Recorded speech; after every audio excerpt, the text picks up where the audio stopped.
This week, Mulele and I discuss the latest film from the Marvel Cinematic Universe, Black Widow.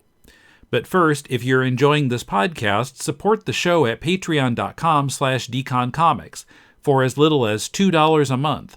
All patrons get our bi-weekly videos of 20th century TV trivia. More perks and bonus content at higher donation levels, including Mulele and me discussing many other MCU movies.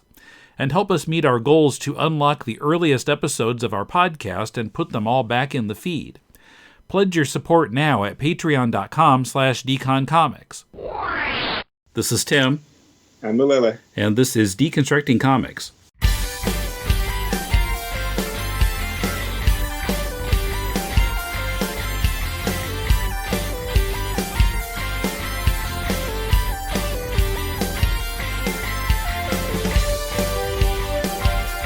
Welcome to Deconstructing Comics. This is Tim in Tokyo, and Mulele also in Tokyo. How are you doing? I'm good. And you? Okay. So I've pulled Mulele out of podcast retirement here. Because he and I recorded reviews of almost every MCU movie for the Deconstructing Comics Patreon page, a series that I called Tim Catches Up with the MCU, since I was way, way behind. And those are still there to be listened to if you support us. And now, at last, 16 months after we recorded our Spider-Man Far From Home episode, and 2 years since that movie was released, Black Widow has come out after being delayed 3 times by the pandemic. And so we've both watched it. And we're going to spoil the heck out of it. So if you haven't seen it yet and you don't want it spoiled, you can come back to this later. Sorry, just for a little bit of context, I'm going to put in minor spoiler warning for the TV stuff as well. Loki and Falcon and Winter Soldier and WandaVision. But I understand, Tim, you have not watched these shows yet. I have not seen them at all, no. Okay, it's just for a point of context, and I will give a little bit of opinion about it. Nothing that we haven't talked about already, so it shouldn't be a spoiler for you. But all right, yeah. I need to catch up with the MCU again, it seems, on the TV side. I went to a theater for... I realized it was not the first time since the 3 films I saw in the U.S. 2 years ago, because after that I had seen Star Wars Episode 9. Right. Which seems like a million years ago at this point, but it was December 2019. Sorry, I can't quite remember. What was your feeling about Star Wars Episode 9? Boy, I don't know. I mean... Pretty much anything after the original trilogy, I've just been kind of like, yep, that was a Star Wars movie, and then I forget everything about it.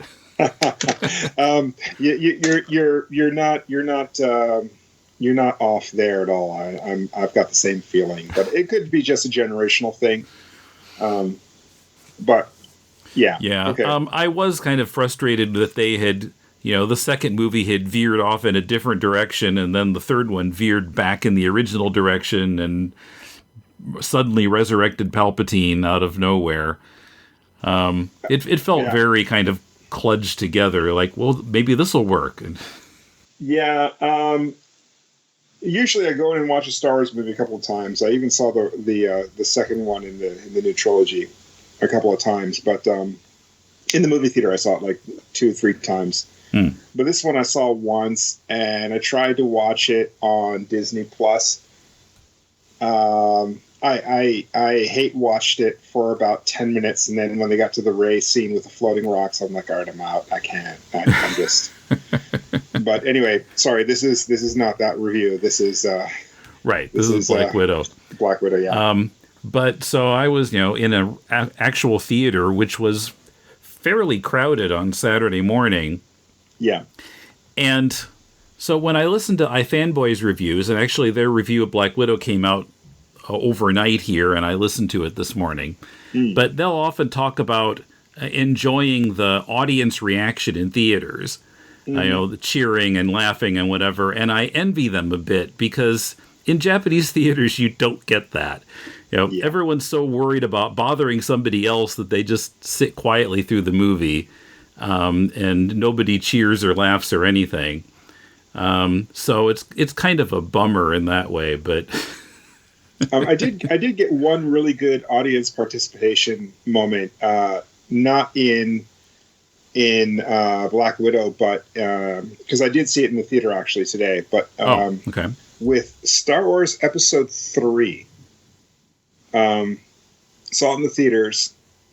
My son, who's now 20, was 5 years old at the time.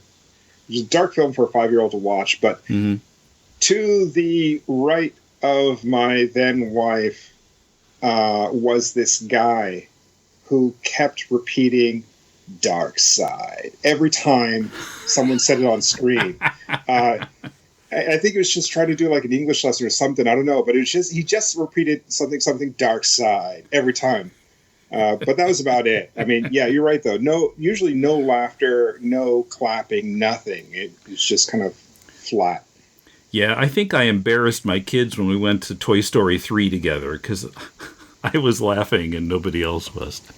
But Toy Story 3, man, did you cry at the end? Everybody cries at the end. Yeah. Oh, yeah, of course I did. Okay, I guess I'm the only one who didn't cry, actually. Sorry.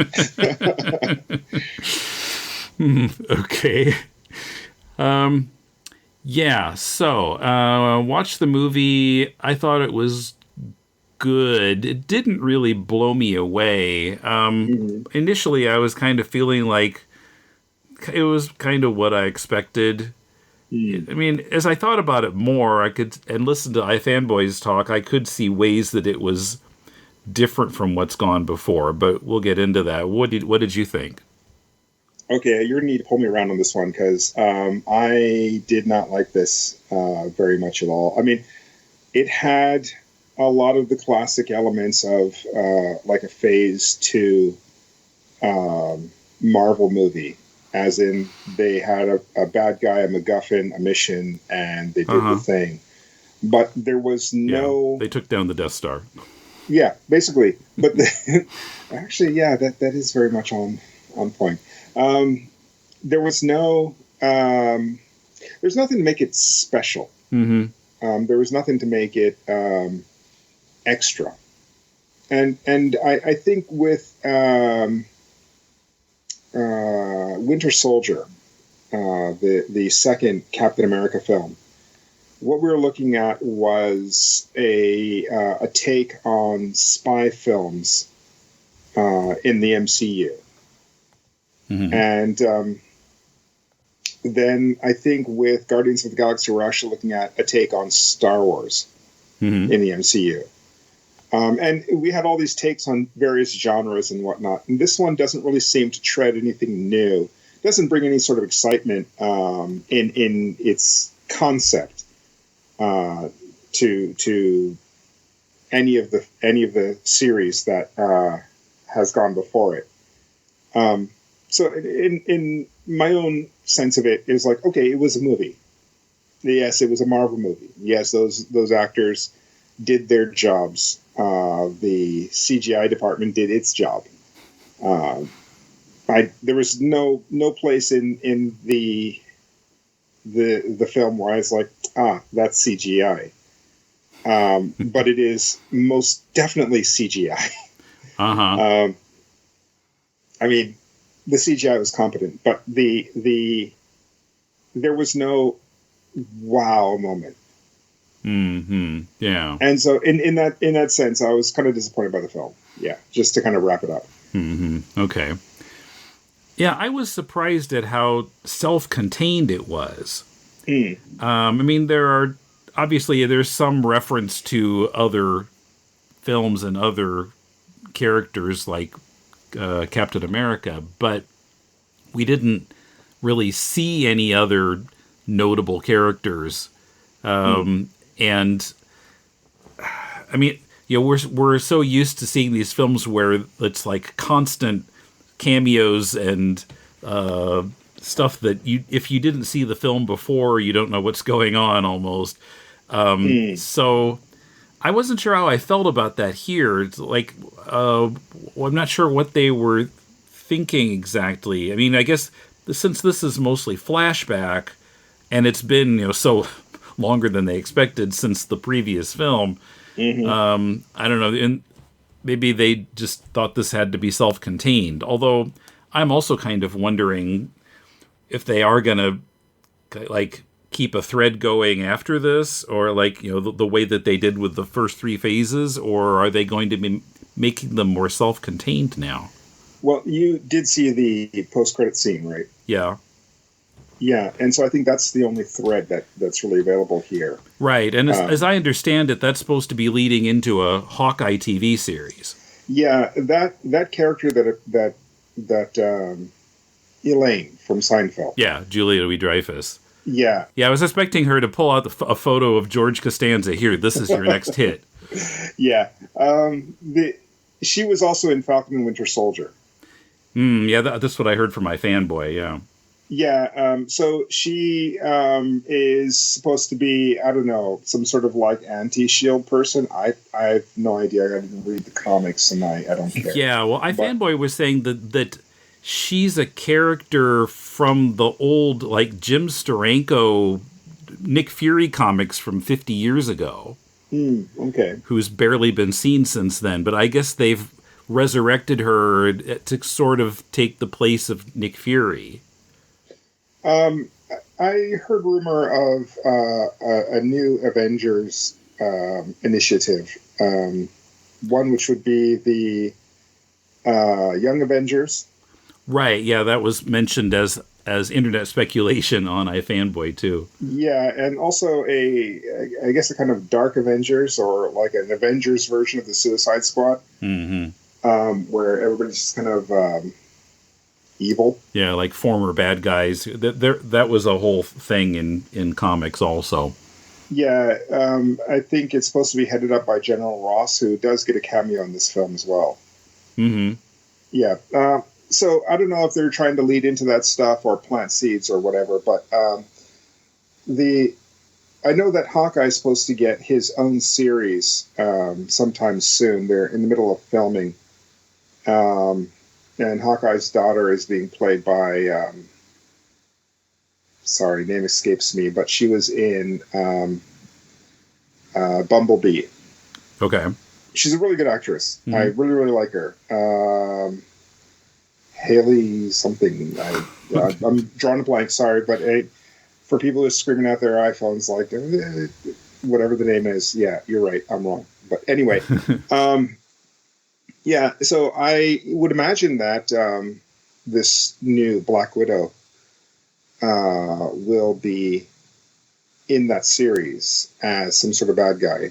Right. Well, yeah, she's been sicked on him with saying that he's to blame for Natasha's death.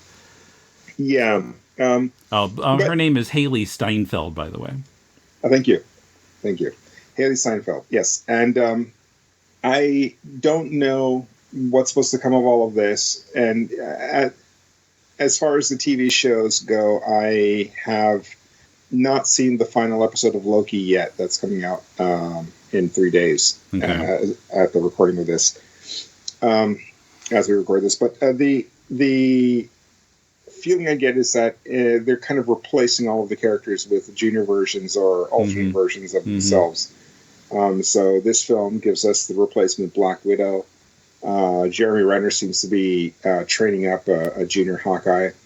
Yeah, well, interesting. I'm looking at the Wikipedia page for the Hawkeye TV series here, and Florence Pugh is not listed as a cast member. Yeah, it could be that they're saving it for something else. They did say at one point that none of these TV shows will mean anything significant. Or maybe she'll just be in one episode or something. I don't know. Maybe. The main stories will, in fact, just be in the movies. But, I mean, a Hawkeye movie, or is she just going to be a straight-up Avenger? But, I mean, how long do we have to wait for that? Yeah, because if you look at the slate of upcoming movies, there's none of them really look like something where you could fit in, like somebody's trying to kill Hawkeye for revenge in any of them. Unless we're going to start doing, like, Avengers-level films for every film that's out there, including, like, you know, Eternals or Shang-Chi. Like Doctor Strange and everybody else. The Eternals and everybody else. Well, actually, I hear the Doctor Strange one is supposed to be and everyone else. Okay. That it is that level of film. But still, it's just speculation on my part. I don't have hard facts, and they haven't really announced anything in a real concrete way. But I kind of feel that, yeah, this was missing a bunch of cameos, same as you. Mm-hmm. I kind of wanted more. Yeah. Like, it really could have benefited from a Steve Rogers or even a Jeremy Renner kind of showing up and saying something, mm-hmm. being something. William Hurt, was that his name? Yeah. Yeah, for a minute is not quite enough. Yeah, and reading Wikipedia reminded me he's supposed to be Secretary of State, and he seems awfully involved in the law enforcement side of things for a cabinet secretary. Yeah, I think they just wanted a known face there. He should have been on a phone, like, way the fuck away, not, like, on site, actually in the building trying to capture her. It's like, Yeah, or at the end there in one of the Ford Broncos coming after the crash. Yeah, this guy could very easily be collateral on an on-site kind of shootout. Mm-hmm. Yeah, my problem with this film is that it didn't quite make sense on an emotional level for the characters. It didn't quite make sense on an entertainment level for the audience. And it didn't quite make sense on a story level for the greater MCU franchise. Mm-hmm. So I'm kind of like, well, what is this? Other than a film that's about 10 years too late.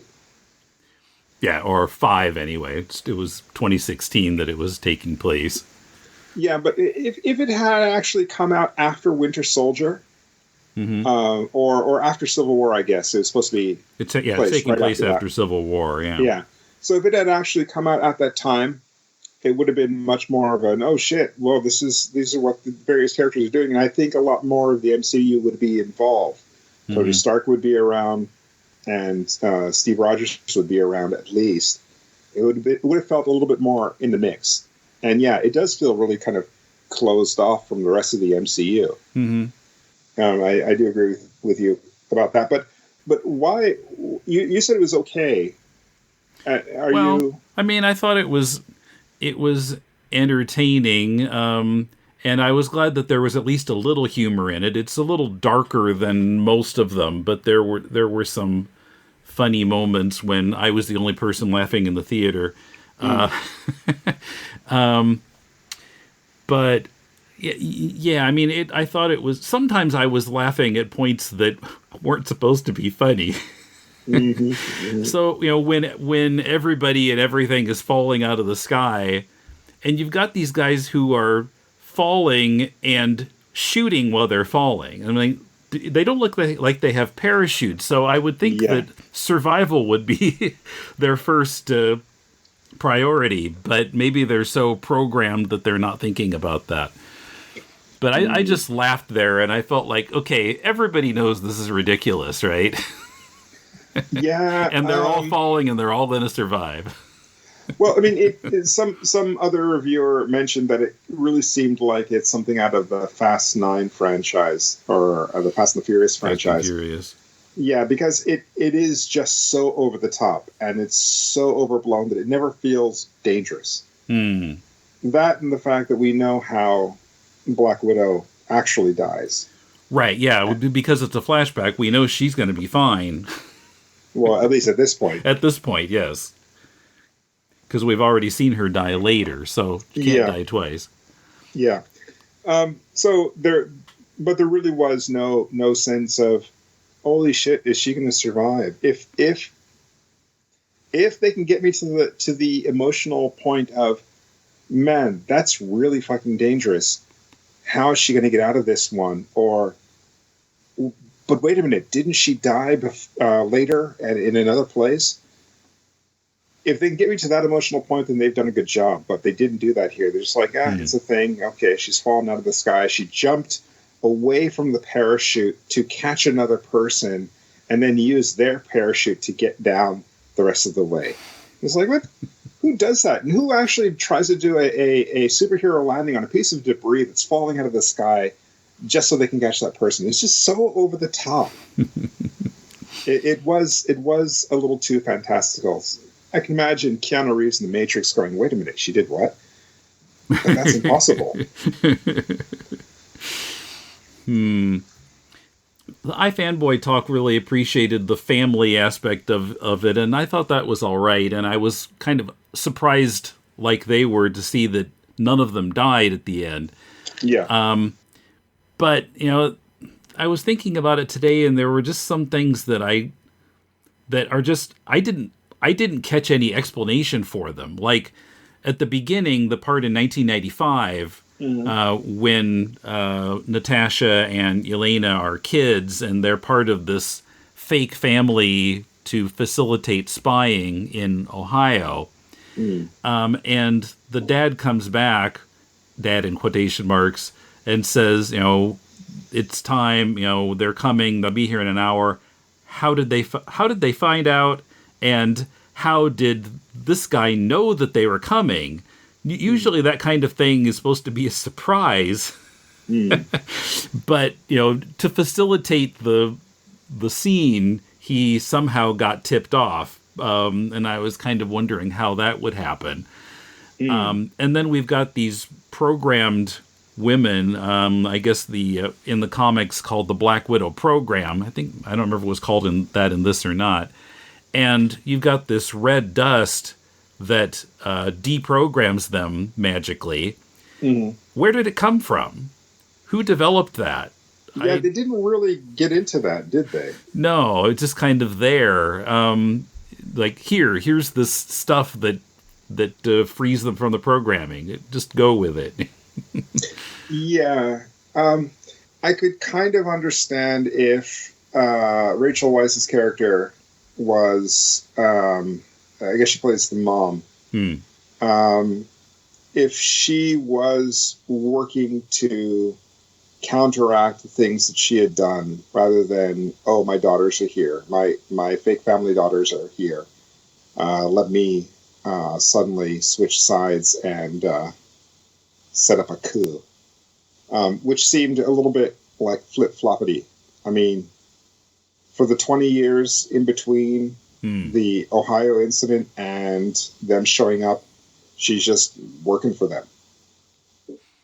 Which means at least 2 generations of Black Widow agents were made during that time. That's some fucked up shit.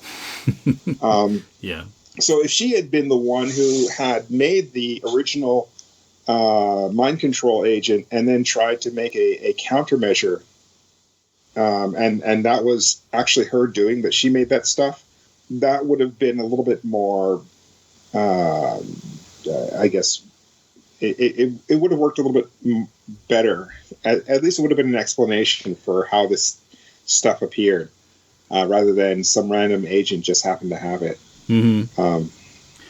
Also, when she gets locked in that room where she's, you know, trying to bring the ship down or something, yeah, it sure was convenient to have that grate right there as she could climb into the ventilation. Like, didn't they think about that when they installed the escape-proof doors?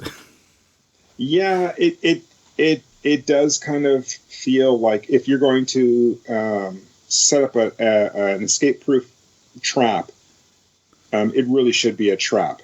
Make it actually escape-proof. Yeah, where either someone has to let her out and she's a damsel, or she has to do something a little bit more than just open up the vent and crawl through it.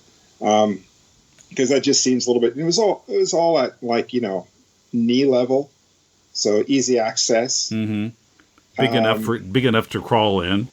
Yeah, just like the vents in my house. But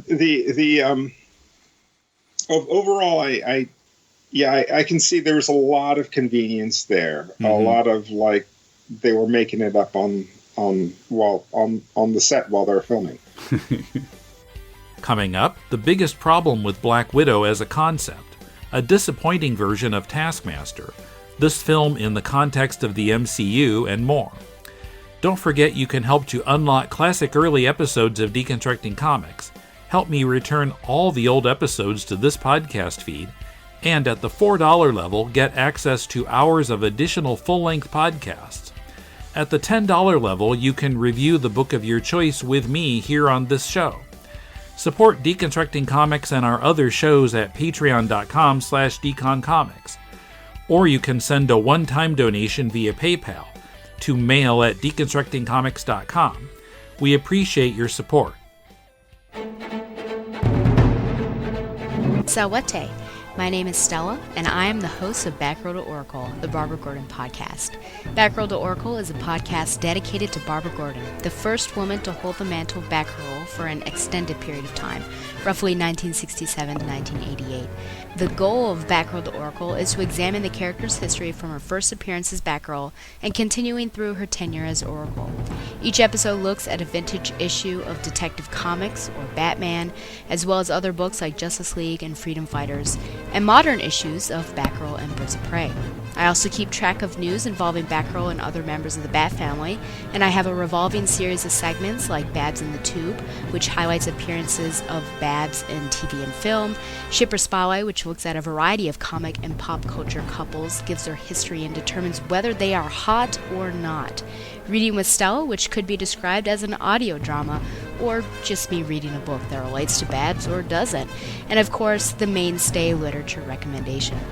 I have been blessed to interview writers Scott Beatty and Chuck Dixon on their Batgirl Year 1 work, Brian Q. Miller on his Batgirl run, Dwayne Swarzynski and Christy Marks on their separate Birds of Prey work, and the creators and actors of the Batgirl Spoiled, the web series. I hope to interview more creators and actors in the future. My goal, most importantly, is to make a fun, entertaining, and thoughtful show that people enjoy and from which they learn.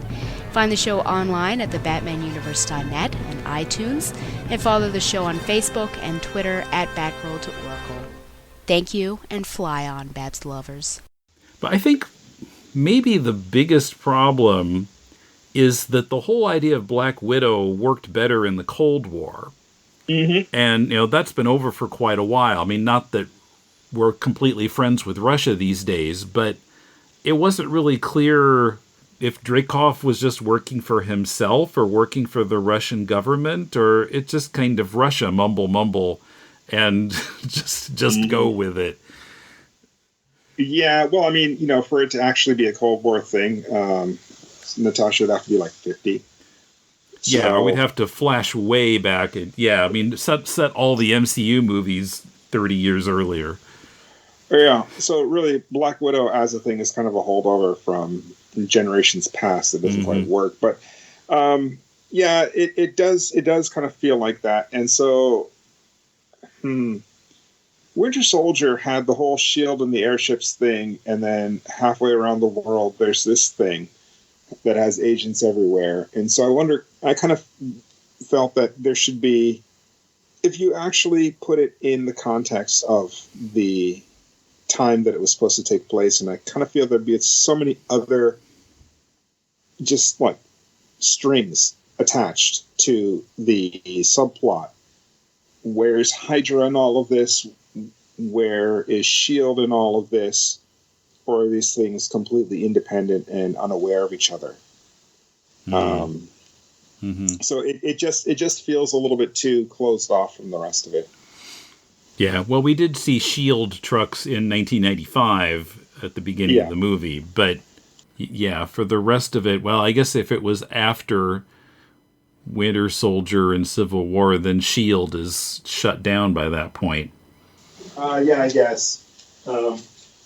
But still, it seems to kind of lack context, even though they're trying to pretend that there is context. I want to talk about Taskmaster. Yeah. So, I'm kind of a fan of the Taskmaster of the comics. Right. And as they often seem to do in these movies with the second and third tier characters, they just sort of take the concept and do something totally different with it, which is kind of annoying if you'd like to see comics Taskmaster in a movie. So, I mean, the Taskmaster was in the comics was originally running a school for henchmen, basically. And so it made sense to call him a taskmaster because he was, giving really tough training. Right. But I don't know that this taskmaster is doing any training. We didn't see it anyway. So the name doesn't quite make sense in this version. Although I was thinking, on the other hand, that comics taskmaster, a taskmaster who can talk, might have stolen scenes from the hero in this movie if they'd done like actual comics taskmaster. And the other thing was that they observed on iFanboy that so taskmaster, as they state, is supposed to be able to imitate what his opponent is doing, his or her in this case opponent is doing, and be able to fight that way. But they never really showed us that. I mean, we see her watching some TV screens as, like, I guess to absorb other fighting techniques. But in the actual fights, I didn't get any sense of, Taskmaster is imitating Natasha's way of fighting. Yeah, I saw a little bit of it in the way that the Taskmaster fought. But, yeah, I do agree that for such a cool concept, the character was criminally underused. There really was nothing to it, and there was no kind of way to figure out how to beat this person other than you just beat her. Deprogram her. Well, it wasn't even a deprogramming so much as it was because Natasha knocked her on her ass and then stepped on the deprogramming juice vial. And it sprayed up, and then it was okay. But there's a lot of nothing that's explained. What I mean is Ray Weinstein, whose performance has now ruined two films for me. Who is this? Ray Weinstein, the Taskmaster's father. Okay, the big bad. Yeah, the big bad. Dreykov.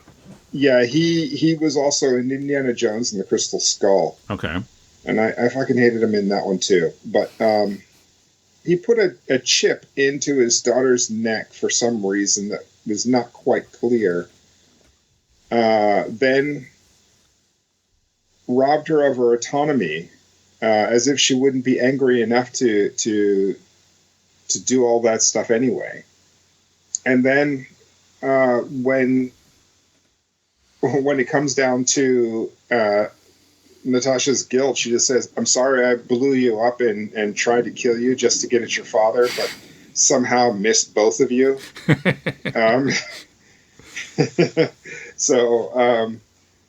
Yeah, she's there just as a place for Natasha to feel guilt-free. Somewhere for her to stick her apology, but it's kind of meaningless. The person who is apologized to doesn't actually speak, so we don't know there's any acceptance there. I mean, regardless of what my father might have done to me if I were the Taskmaster, I would still say, yeah, but fuck you for that, though. But instead, there just seems to be kind of silent acceptance. Yeah. I just wanted to rather than the specifics of the film, talk about the film in the context of the MCU and how we viewed it. And I said earlier that had it taken place after Civil War would have been better, or have it actually come out right after Civil War. Sorry, that's what I meant. Yeah, have it actually come out at right after Civil War would have been much more interesting. Yeah, because we wouldn't know that Natasha was going to die. Yeah. And when she was going to die, and that it wouldn't necessarily be in this movie. Yeah. It does kind of feel like Captain Marvel, actually. Another one of your faves. Yeah, it takes place in the past. Well, in Captain Marvel, I've got problems with that beyond. Because, I mean, I don't really dislike the actress. Scarlett Johansson. I think she's said a few things that have been a little insensitive towards transgender people or towards people of other races. But I don't, other than that, really think, I don't, other than that, feel any kind of negativity towards her. Mm-hmm. Whereas Brie Larson, she just kind of grates. And it's not even something that she says in particular that I disagree with. It's just she's kind of smarmy and above everybody else, and just watching her in interviews just fucking pisses me off. But anyway, that stuff aside, the MCU took 11 years to build up to this amazing crescendo with a 5-hour film split into two pieces, and then gives us a denouement after that epic, like 50-minute battle at the end of Endgame, with Spider-Man. Far From Home. Far From Home, yeah. And that was it. We were done. We had like a year and change off, I think, if I remember correctly. So yeah, I think. I got it right in front of me here. So Far From Home came out July 2019, and this movie was supposed to come out in May 2020. So it was going to be a 10-month break, and it ended up being a 2-year break. Yeah, well, the 10-month break, I don't know that it would have been really good.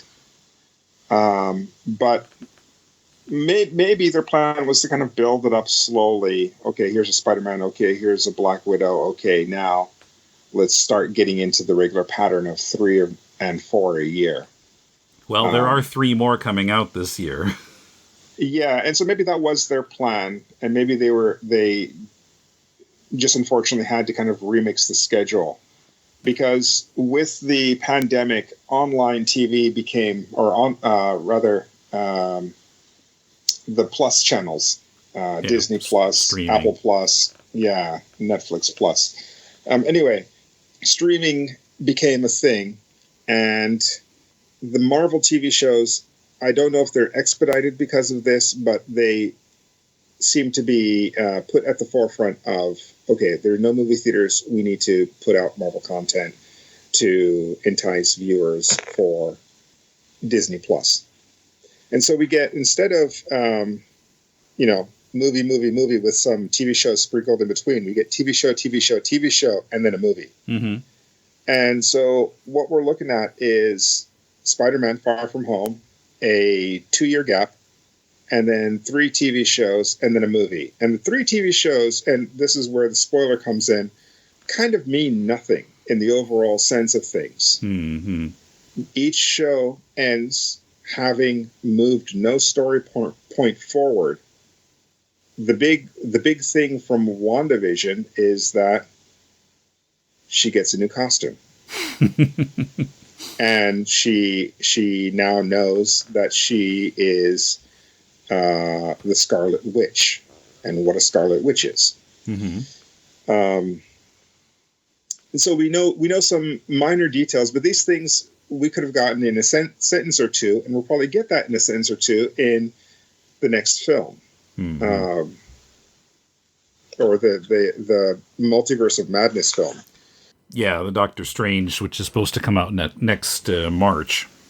Yeah, some people are saying that she's supposed to be the big bad in that. I don't know what that is going to be. But anyway, I'm looking forward to it. Sam Raimi is directing. That's going to be interesting, if nothing else. But anyway, the TV shows offer really nothing.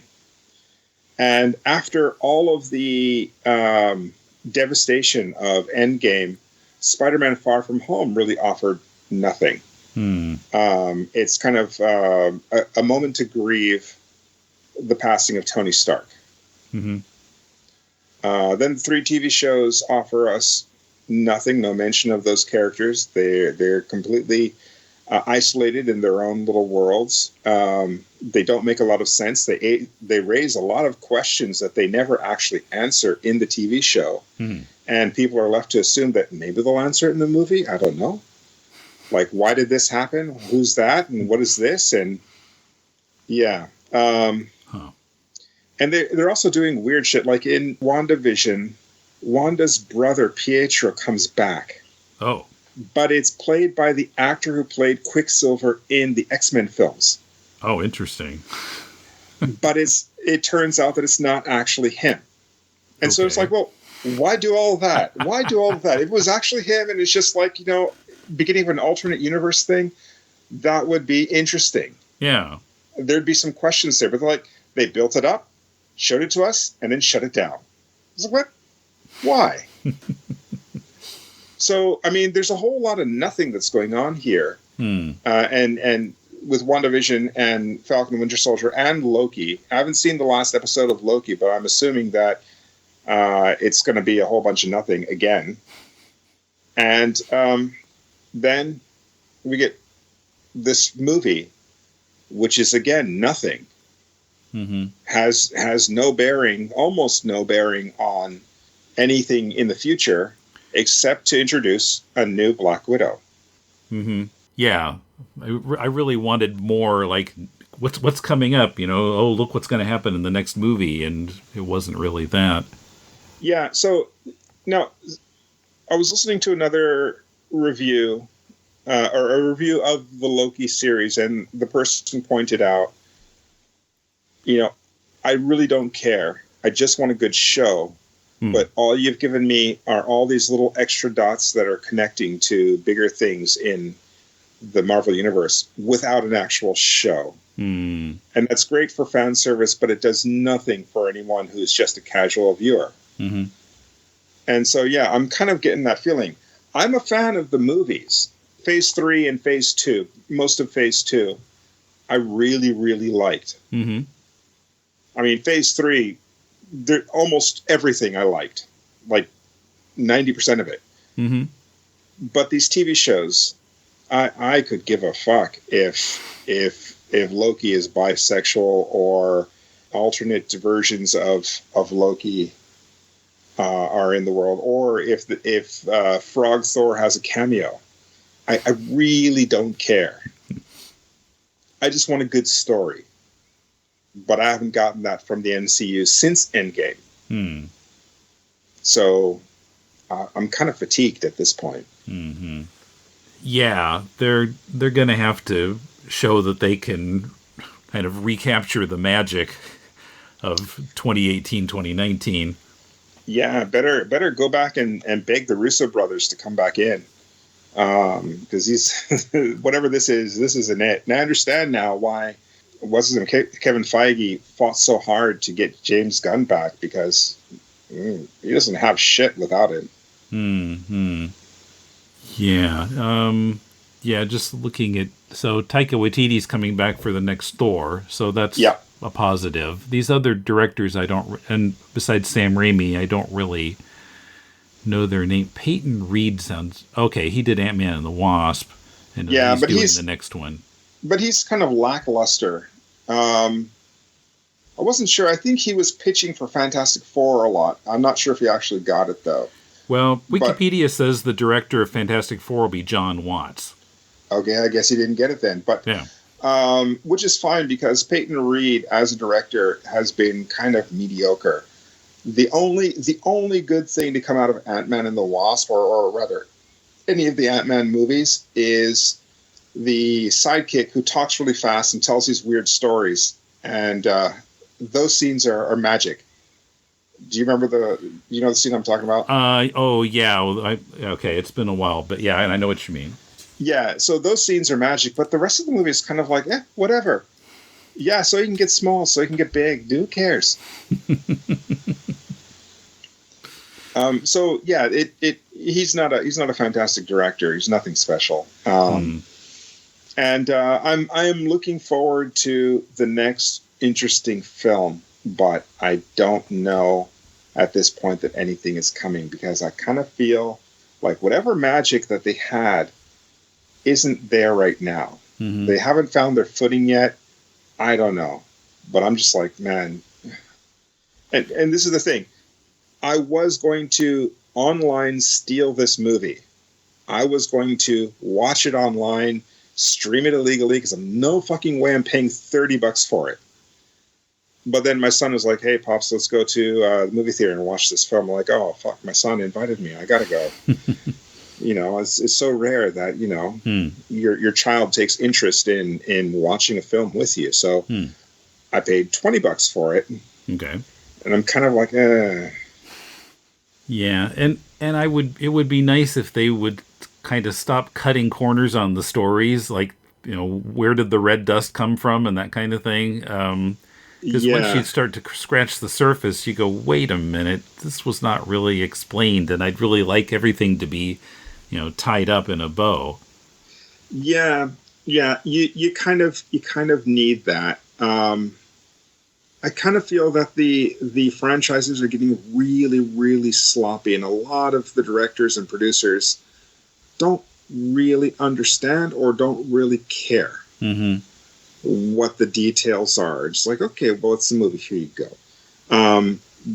Because when I look at the DC Universe stuff, or I think it was Age of Ultron, where they had all those flashbacks. Or flashbacks, flash forwards, whatever they were, and Thor goes into a cave, and those kind of premonitions that didn't really pay off. Yeah, and it's like, what? You had a plan there? Did you have a plan, or are you just, setting up something that maybe will work later? Because it didn't, and now I'm just thinking, I think Tony Stark's premonition is the only one that kind of paid off. But Thor's is the one that mattered in that film, because came out of the cave and said, "Yep, Vision has got to be a thing. Here's the power from my hammer, blam," and he becomes Vision. If I remember correctly. I've forgotten all of that. Yeah. Well, I mean, I understand. Yeah, it's all kind of fuzzy, but I remember there were premonitions, but I don't really remember the content. Well, I think Steve Rogers had one involving Peggy, but that's about all I remember.